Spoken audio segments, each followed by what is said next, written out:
Bernadine, Chapter 1. Her mother used to tell her not to go into the woods across the street. Not ever, not never, which puzzled Bernadine because, really, wasn't saying not never the same as saying, you could go any time, or you should go right now. But her mother's tone of voice suggested otherwise. So the woods across the street stood alone and lonely for all 8 years of Bernadine's life. She never ever ventured even a toe into those woods, not even when the bigger kids from down the street said that the woods were a shortcut to the store on the corner. Not even when the kids from up the street, some of them who were even smaller than her, played hide-and-seek in the woods just before the 9 p.m. dark hour of long summer nights. Never ever, not ever, not never, did she go into the woods across the street. But then her mom went away, forever and ever. And her dad didn't seem to care if Bernadine went into the woods across the street. Her dad didn't seem to care about anything at all. 2. Bernadine had red hair and blue eyes like water, so light and translucent you could almost see her brain. Her mom used to say, "What are you thinking, Miss Molly? I can see the gears whirring inside that pretty little head of yours." And then she would laugh. Her mom's laugh sounded like bluebells and warm summer days and chickadees. Bernadine would stare at herself sometimes in the mirror with her eyes open wide while she thought about the hardest math problems she knew to see if she could see the gears whirring. She thought about how to spell encyclopedia. She tried to remember all the names of all the provinces in alphabetical order, backwards. But she couldn't see anything but her own reflection in the glass, and then her eyes would start to water, and then the Bernadine in the mirror would look all fuzzy and weird until she rubbed her eyes tight. When Bernadine was 7, her mom got a ticking-clicking heart, a clicking-clacking, misfiring, ticking heart that would sometimes get all balled up. Her mom said that she was like a piano, a little out of tune, that's all. She said her heart was banging when it should have been beating, and clanking when it should have been thumping. It didn't hurt her, she said. Nothing could hurt her, she said. Good golly, Miss Molly, your mom is just fine. Her heart is just a little finicky, that's all. Now go outside and play, but don't go into those woods. It was on a Sunday that her mother's heart was the finickiest of all. Bernadine's mother was making supper, the kind of supper she always made on a Sunday, roast chicken with crispy crunchy skin and hot melted buttery mashed potatoes. There were always turnips and carrots, which Bernadine hated but had to eat.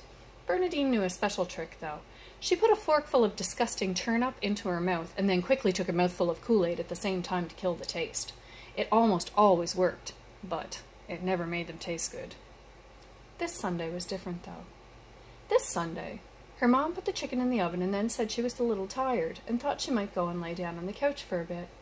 Dad was going to watch the chicken, and if Bernadine was quiet, Mom said she could help mash the potatoes later, and maybe they would try putting a little brown sugar on the turnips like Bernadine's dad said Nana used to do for him when he was little. Dad had made a face at Bernadine behind Mom's back. "Blech, I hate it, turnip," which made Bernadine giggle. Bernadine's mother never got up again. Never ever. She was gone. Forever and ever. Bernadine was in her room building mansions for her dolls out of some old boxes her mom had let her have. She was sticking pretty paper in the master bedroom so it could have the fancy wallpaper when she heard her dad saying her mom's name. "Marie? Marie? Marie! What? Why, Marie!"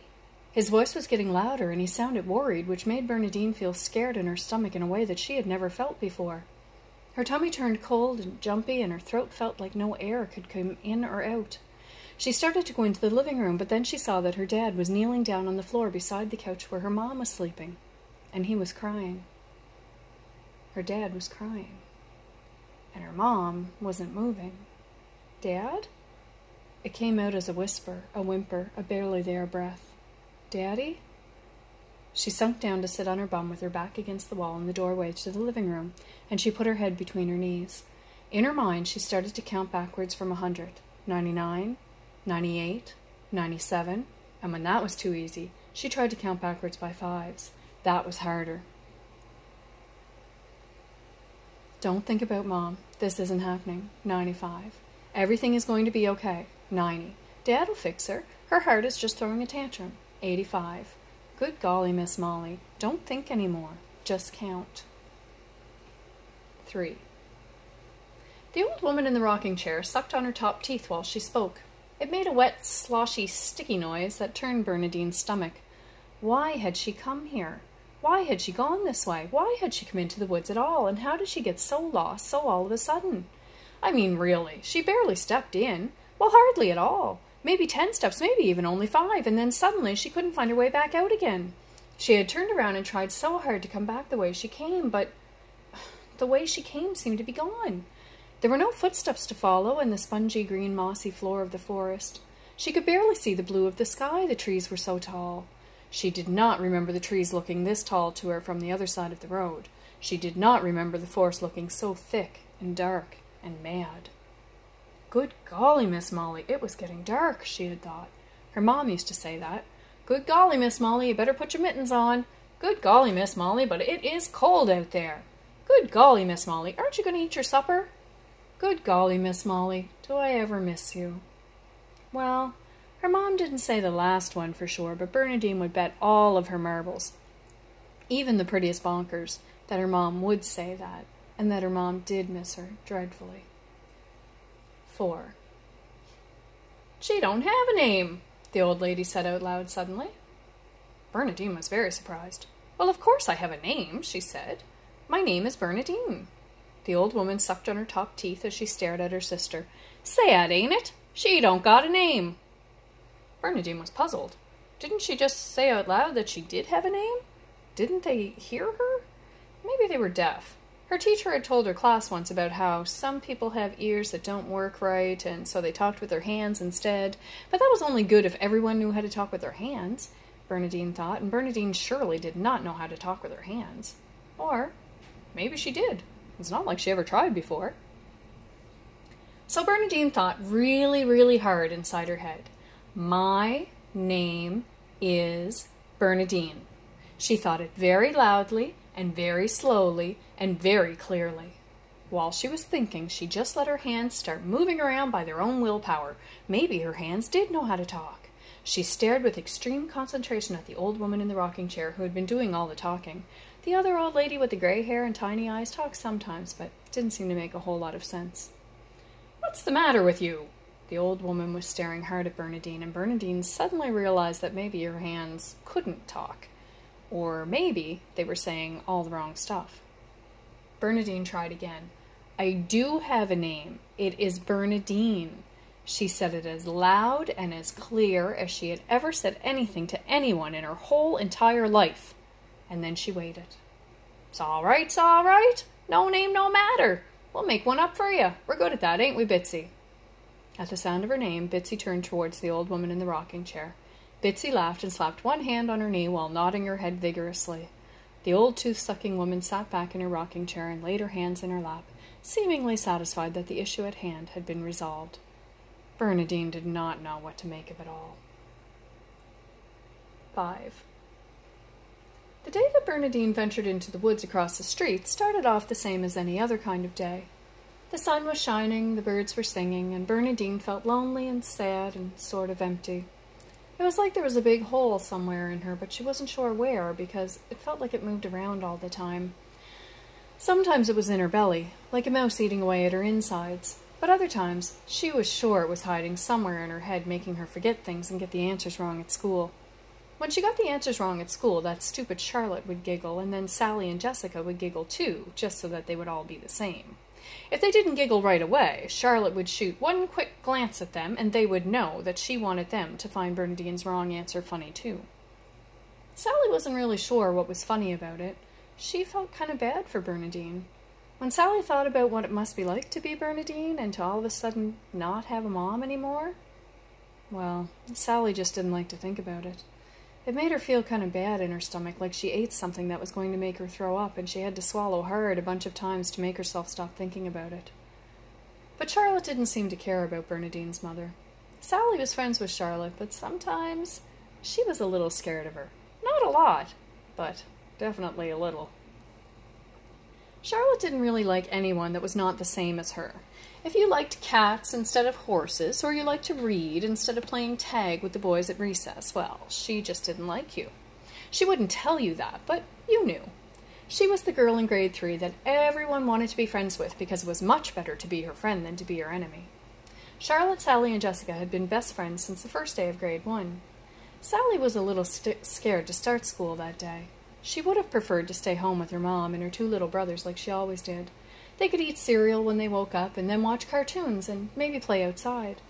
But instead, she had to come to this big building with all of its doors and long hallways and funny smells. There was so much noise and so many big kids, everyone laughing and yelling. It was too much for Sally. She sat at the desk the teacher said was hers and tried not to cry. It was pretty much the worst day ever. Even her new backpack with Applejack from My Little Pony on the front wasn't making her as happy as it did yesterday. But then this little girl came over to her desk. This little girl with blonde hair and blue eyes stood in front of her desk and stared at her for a second. Sally felt shy and unsure. "My name is Charlotte. What's your name?" The little blonde girl did not sound shy or unsure. "Sally." "I have a My Little Pony backpack too, you know. Mine has Twinkle Sparkle on it. She's a princess, you know. You can come and sit with me and Jessica. She has Pinkie Pie on her backpack. Pinkie Pie is kind of stupid, but she's pretty. You can be my best friend, you and Jessica." And that was how it started. By the time they hit grade 3, they were thick as thieves. They had sleepovers every weekend. Charlotte, of course, would decide whose house they would sleep at and what board game they would play, and also what movie they would rent at the video store. Sometimes being Charlotte's best friend made Sally feel a little tired, but Charlotte never took no for an answer. Actually, you just never said no to Charlotte. Not if you knew what was good for you. Nobody ever said no to Charlotte. Except Bernadine. 6. The day that Bernadine ventured into the woods across the street was the same day that she said no to Charlotte. The morning had started off the same as any other for Bernadine. She had been dreaming about her mom. That happened a lot ever since the day her mom went away forever and ever. Bernadine didn't mind, though. It was kind of like Mom was visiting. Most nights, Bernadine couldn't wait to get into bed and fall asleep and hope that Mom would be there waiting for her. Sometimes they did funny things like make snowmen out of whipped cream, and sometimes they just walked in the park or rode bikes, which was kind of funny because Bernadine didn't know if her mom could ride a bike. But the dreams always ended the same way. Bernadine was always a little panicky at the end of the dream, like she sensed morning was coming and that her mom would float away again. The end of the dream was always like a game, a scary game, because there was always something that she had to find to give to Mom so she could stay, but Bernadine could never find it in time. One night it was a red balloon, but all the balloons kept floating away as soon as she went to reach for them. Another night it was a smooth pebble on a beach full of sand. Every time she would see the pebble, the sand would shift silently and take the pebble further away from her. This time it was a leaf, a golden leaf, but it was up high on a maple tree. At first, Bernadine was happy, because if there was something that Bernadine was good at, it was climbing trees. "Good golly, Miss Molly, you must be part monkey girl," her mom would say. Bernadine looked up in the tree and saw the gold leaf glittering at the top, standing out amongst the reds and yellows of the fall leaves. It didn't even look that high. Bernadine had felt a thrill of excitement in her belly. She could do this one. She could get that leaf. Then Mom could stay here forever and ever. Excitedly, Bernadine had wrapped her skinny arms and legs around the trunk of that maple tree and started to scurry up it. Hold on tight, scooch a bit, hold on tight again. She was going fast. She looked down. She was so high. She could feel the rustle of the leaves all around her. She'd be at the top any second now. She looked up, but suddenly, the top was so much higher than it was before. It was like that stupid tree was growing as fast as she was climbing. In fact, it was growing faster than she could climb it. "But that's not fair," she said. "You are not playing fair." The bark was scratching her bare arms, and the branches were getting tangled in her hair, slowing her down. She was trying her best not to cry, and trying so hard to climb fast, she was running out of time. And then she woke up in her own bed, tangled in her sheets, and her pillow was wet from crying. And her mom was gone. Again. Bernadine got out of bed and pulled out her clothes. Her mom used to set her clothes out for her and knew what she needed for each day.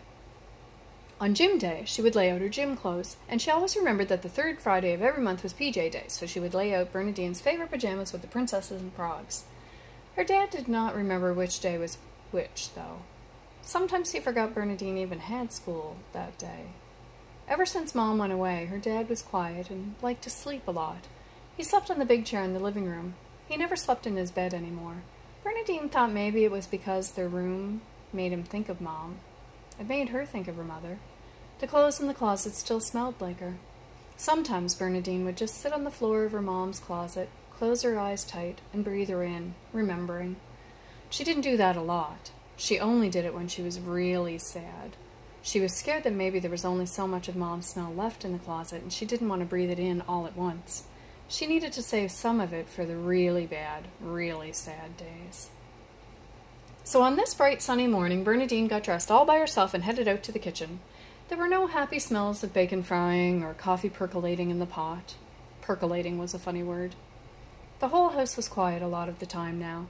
Her dad was up already, sitting at the kitchen table, a glass of water in front of him, his hair all messy, and just woke up looking. He smiled sadly at Bernadine and then looked back at the window like he was waiting for someone to come. Bernadine poured herself a bowl of cereal with just a smattering of milk. She hated milk. It made her throat sticky. Her mom would say not to put sugar on that cereal. It was already called Sugar Puffs. Good golly, Miss Molly, her teeth would rot out. Bernadine poured a heaping tablespoon of sugar on her cereal. She glanced over at her dad, but he was still looking at the window, tapping one finger on the table quietly, busy not noticing her. She took a second big spoonful of sugar and dumped it on her cereal. The sugar crunched in her teeth and made her happy for a second or two.